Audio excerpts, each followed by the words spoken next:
নমস্কার বন্ধুরা, শুভ দুপুর। তা আমি আজকে আবার নিয়ে এসেছি আপনাদের জন্য আর একটা ভিডিও। আজকে বন্ধুরা আমি করবো যে কুমড়ো শাকটা কেটে আমি ধুয়ে নিয়েছি। আর এটা করব আমি এই যে চিংড়ি মাছ দিয়ে। আর এদিকে এই যে রয়েছে আলু, তো আলুটা কেটে নেব। আর এই চিংড়ি মাছটা দিয়ে বন্ধুরা করব কুমড়ো শাকটা। তো ভিডিওটা সম্পূর্ণ দেখবেন, সঙ্গে থাকবেন। তো চলুন আমি কড়াইটা বসাই। আমার গরম হয়ে গেছে, আমি সর্ষের তেল দিয়ে দেবো।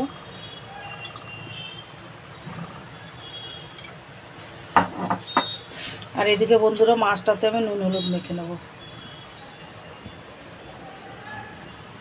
গরমের দিন বন্ধুরা কিছু খেতে ভালো লাগে না, প্লেন যত যা রান্না করে খাওয়া যায়।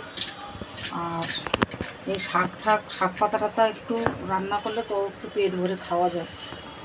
তো আমার তেলটা গরম হয়ে গেছে, মাছগুলো দিয়ে দেবো।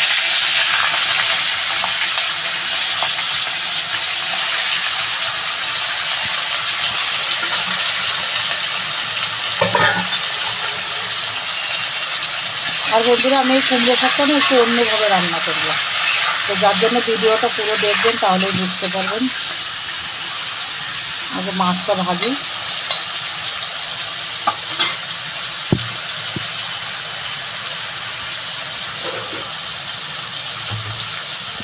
মাছটা বেশ একটু ভালো করে ভেজে নেব।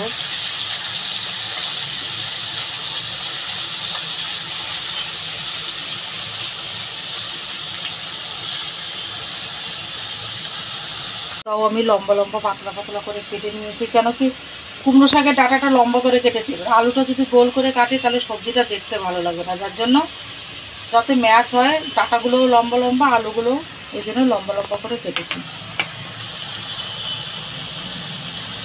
বন্ধুরা এবার আমি আলুগুলো দিয়ে দেবো। আলুগুলোও আমি চিংড়ি মাছের সঙ্গে ভেজে নেব।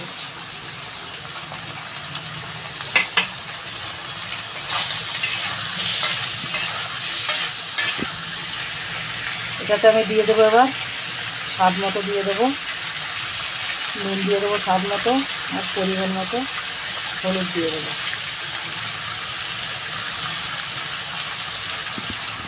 এটাতে বন্ধুরা মশলা তো এমনি দেবো না আমি, তো যখন আমি তরকারিটা সোমবার দেবো তখন একটুখানি জিরে ভাজা ওটার থেকে তুলে রাখবো, ওটাই একটু গুঁড়ো করে দেবো। তাছাড়া আর কোনো মশলা দেবো না এটাতে। আর এটাতে দেবো আমি কাঁচা লঙ্কা।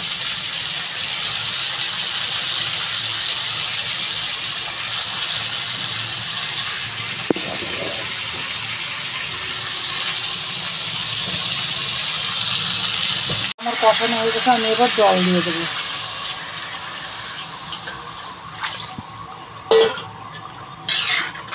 এবার আমি এটাতে কাঁচা লঙ্কা চিড়ে দিয়ে ঢাকা দিয়ে দেবো, যাতে আলুটা গলে যায়। যে কাঁচা লঙ্কা নিয়ে নিয়েছি,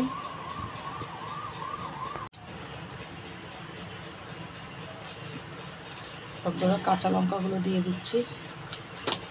শাকের তরকারিতে যত ঝাল দেবেন ততই একটু ঝাল লবণ ঠিক হওয়ার দরকার।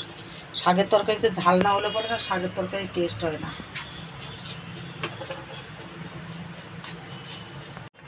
বন্ধুরা আমি এবার কুমড়ো শাকগুলো দিয়ে দেবো।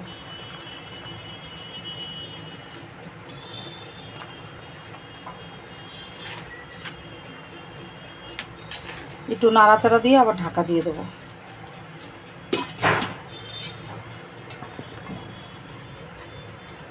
লাউ শাক কুমড়ো শাক বাঙালিদের এমনিও খুব পছন্দ বন্ধুরা। বাঙালিরা তো লাউ শাক কুমড়ো শাক এমনিও খুব পছন্দ করে, আর খেতেও স্বাদ লাগে। এটা দিয়ে কটা ভাতও খাওয়া যায় পেট ভরে। অন্য কিন্তু মশলার তরকারি রান্না করলে পরে বন্ধুরা অত খাওয়া যায় না, যাই শাকের তরকারি দিয়ে যা খাওয়া যায়। বন্ধুরা তরকারিটা আমি এবার সোমবার দেবো, তো আমি গামলায় ঢেলে নেব।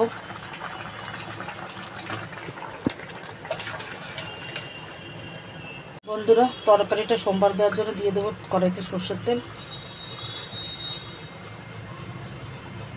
দিয়ে দেবো তেজপাতা, আর এদিকে দিয়ে দেবো কিছু শুকনো লঙ্কা।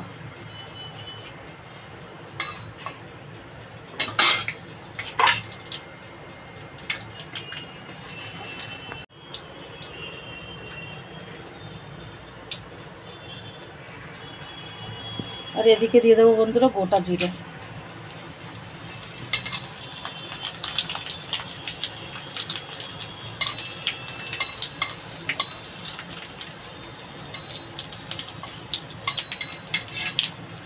আমি এখান থেকে বন্ধুরা এই ভাজা জিরা আর এই লঙ্কাটা তুলে নেব।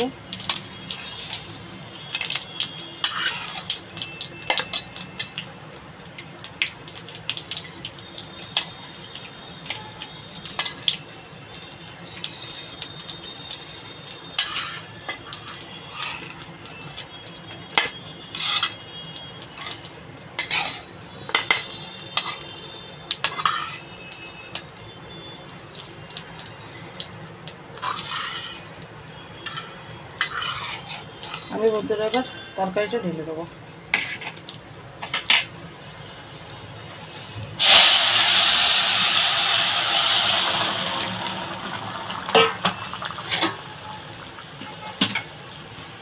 আর লাস্টে বন্ধুরা আমি তরকারিটা নামানোর আগে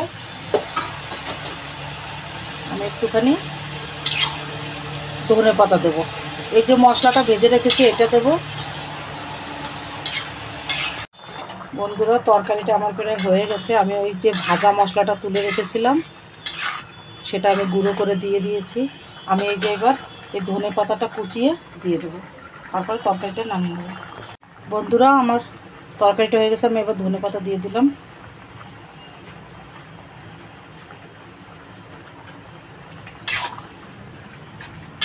আপনারাও বন্ধু এরকম গরমের সময় এরকম প্লেন প্লেন তরকারি রান্না করে খাবেন। আমি একটু ঝোল রেখেছি, কেন আমাদের ঘরে একটু ঝোল খায় আবার। এবার আমি তরকারিটা নামিয়ে নেব।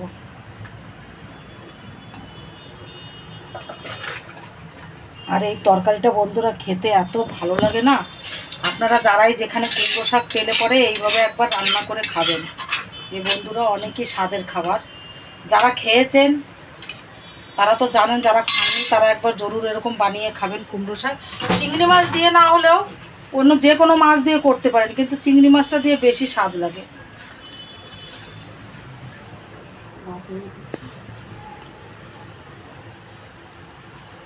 তো বন্ধুরা এই যে হয়ে গেছে আমার চিংড়ি মাছ দিয়ে কুমড়ো শাকের তরকারি। আপনারাও এরকম বাড়িতে বানিয়ে খাবেন। আর ভিডিওটা যদি ভালো লাগে তাহলে লাইক করবেন, শেয়ার করবেন, আর যারা যারা সাবস্ক্রাইব করেননি সাবস্ক্রাইব করে দেবেন। গরমের সময় বেশি বাইরে ঘোরাফেরা করবেন না, কেন কি দেখেন লু চলছে, আমাদের এখানে তো লু চলছে খুব। আমাদের এখানে মানে 40 ডিগ্রির উপরে পার হয়ে গেছে। দিল্লিতে তো এমনিও সবসময় 50 ডিগ্রির উপরেই যায়। তো এবার তো মে মাসেই দেখছি 50 ডিগ্রি পার হয়ে যাচ্ছে, সরি এপ্রিল মাসেই। বাকি মে জুনে 50 ডিগ্রি পৌঁছায়, এবছর এপ্রিলেই 50 ডিগ্রি হয়ে যাচ্ছে। সবাই একটু সাবধানে চলাফেরা করবেন। তো ভিডিওটা আর বড় করছি না, ভিডিওটা এখানেই শেষ করব। ভালো থাকবেন, সুস্থ থাকবেন, নমস্কার।